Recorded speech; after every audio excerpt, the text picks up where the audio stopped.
wabarakatuh.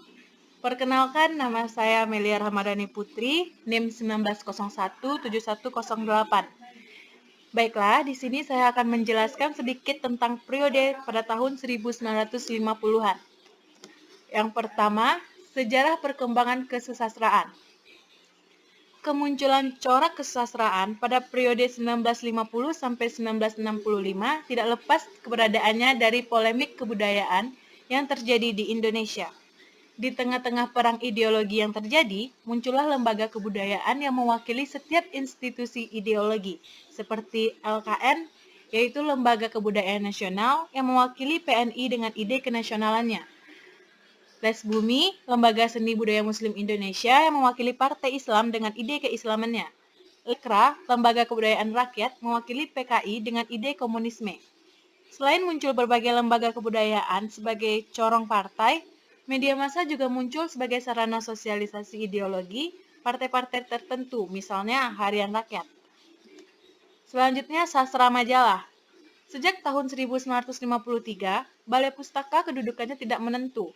Penerbit berkali-kali mengalami perubahan status, apalagi ditambah penempatan pimpinan yang bukan ahli, serta anggaran yang tidak mencukupi.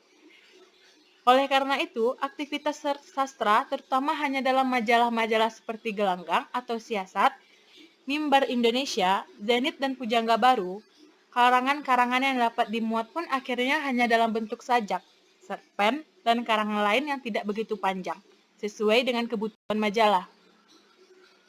Keadaan seperti ini menyebabkan munculnya istilah sastra majalah yang pertama kali dipelopori oleh Nugroho Noto Susanto dalam tulisannya Situasi 1954 yang dimuat di majalah yang pimpinannya seperti Kompas. Selanjutnya, impes dalam sastra Indonesia. Yang pertama, lingkungan kebudayaan gelanggang, seniman kemerdekaan mulai kehilangan vitalitasnya setelah Khairil Anwar meninggal dunia. Pada saat itu pula, situasi nasional memburuk. Banyak pemimpin yang mulai kehilangan semangat mengisi kemerdekaan, dan keberanian untuk korupsi dan manipulasi mulai mengotori pikiran dan tindakan para pemimpin.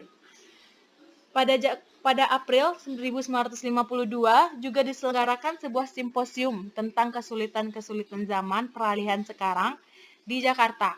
Simposium juga diselenggarakan oleh golongan-golongan kebudayaan Gelanggang, Lekra, 3 Komponis, Pen Club Indonesia, dan juga Pujangga Baru. Pada tahun berikutnya, 1953, di Amsterdam, juga diselenggarakan sebuah simposium tentang kesusastraan Indonesia. Dan disinilah untuk pertama kalinya dibicarakan impasse atau kemacetan dan krisis sastra Indonesia sebagai akibat dari gagalnya revolusi Indonesia.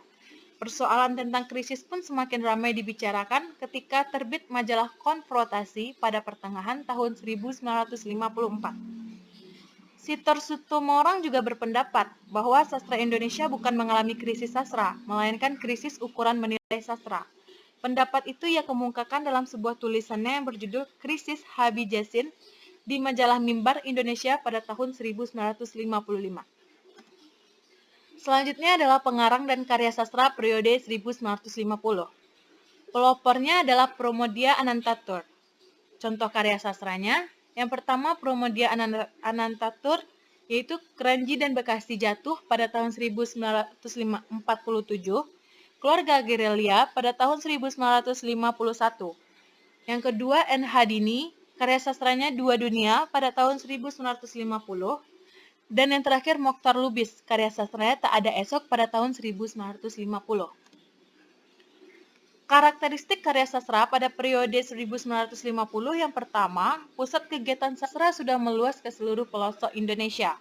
Yang kedua, nilai keindahan terbentuk atas peleburan antara ilmu dan pengetahuan asing berdasarkan ukuran nasional.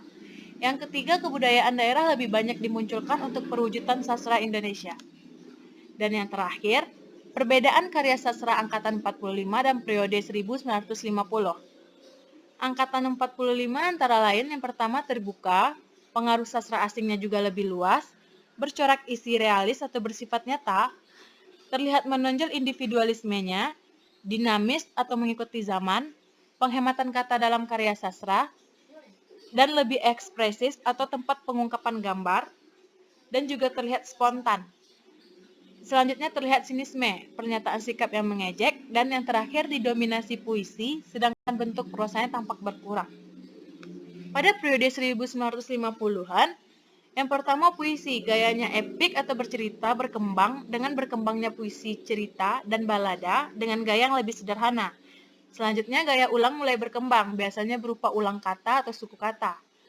Dan ada gambar suasana muram karena menggambarkan hidup yang penuh penderitaan. Dan yang terakhir mengungkapkan masalah-masalah sosial seperti kemiskinan, pengangguran, perbedaan kaya miskin yang besar, dan juga belum ada pemerataan hidup. Dalam bentuk prosanya yang pertama, tidak terdapat sisipan cerita sehingga alurnya padat. Cerita perang mulai berkurang karena Indonesia sudah merdeka selama 5 tahun dan konflik yang dialaminya bukan lagi soal perang, melainkan tentang kesejahteraan. Dan menggambarkan kehidupan masyarakat sehari-hari, dan yang terakhir banyak mengemukakan pertentangan-pertentangan politik. Baiklah, hanya itu yang bisa saya sampaikan. Terlebih dan terkurang saya mohon maaf. Wabillahi taufiq wal hidayah. Assalamualaikum warahmatullahi wabarakatuh.